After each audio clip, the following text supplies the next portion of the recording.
খেলতে হবে? আচ্ছা দূরে চলে যাও, যাও। আচ্ছা যাও, দূরে চলে যাও, তোমার সঙ্গে এখন খেলতে হবে, আমি বুঝতে পারছি। যাও। কে আসে, কে আসে, কে আসে, কে আসে, কে আসে, কে আসে। আচ্ছা যাও, আবার যাও। দেখো বন্ধুরা, খেলতে হবে ওর সঙ্গে। দোকান থেকে এসেছি, ভাত টাত খেয়ে দিয়ে কে আসে, কে আসে, কে আসে। আচ্ছা আবার যাও। ভাত খেয়ে দিয়ে এসে আগে ভাত খেয়ে নিয়েছি, তারপরে স্নান করে এই বেরোলাম, একটু ঘুমোবো ভাবলাম। ও মা, ওর সঙ্গে আগে খেলতে হবে। যা। হ্যাঁ, ঢেকুর উঠছে, বমি না হয়ে যায়। যাও, রেখে দাও, রেখে দাও, তোমার পেনু পেনু রেখে দাও। হ্যাঁ যাও। কে আসে? দূরে দূরে। কে আসে, কে আসে, কে আসে, কে আসে, কে আসে, কে আসে, কে আসে, ইয়ে!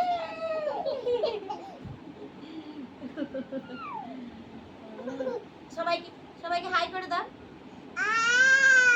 Good afternoon.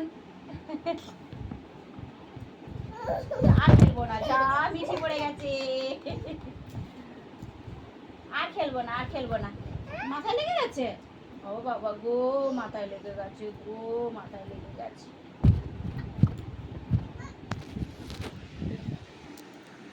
তো তোমাদের সঙ্গে একটা জিনিস শেয়ার করি।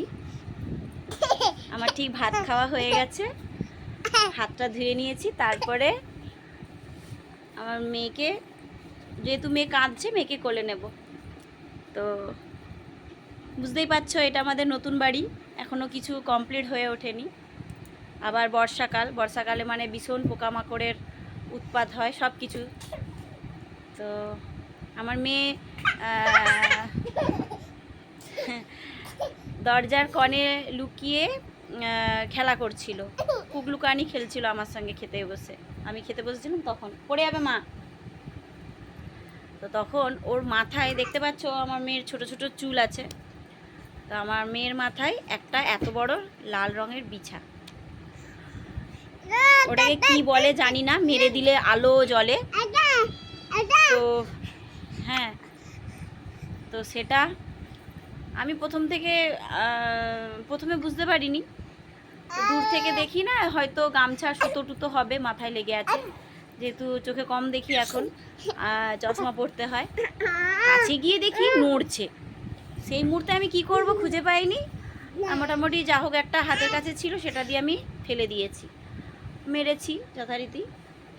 তো আমি একটা কথাই বলতে চাচ্ছি, যে এই সময় বর্ষাকাল, বাচ্চা থেকে বুড়োরা সবাইকেই বলছি, খুব সাবধান সতর্কে থাকো। পাকার ঘর হলেও পোকামাকড়ের প্রচুর উৎপাত হয়। এই দুষ্টু। আর এই বাড়িটা তো এখনও প্লাস্টার হয়নি, তো এই বাড়িতেও হচ্ছে, আছে সব রকমই আছে। হ্যাঁ, তো জানালার গ্রিল বসেছে, এখনও পাল্লা টাল্লা কিছুই হয়নি। তো সাপ, ব্যাং, টিকটিকি, ইঁদুর, তারপরে ছোটোখাটো যেগুলো বললাম ওই সব আছে। নাম ধরতে চাই না, আমার গা কেমন ঘিনিয়ে উঠে।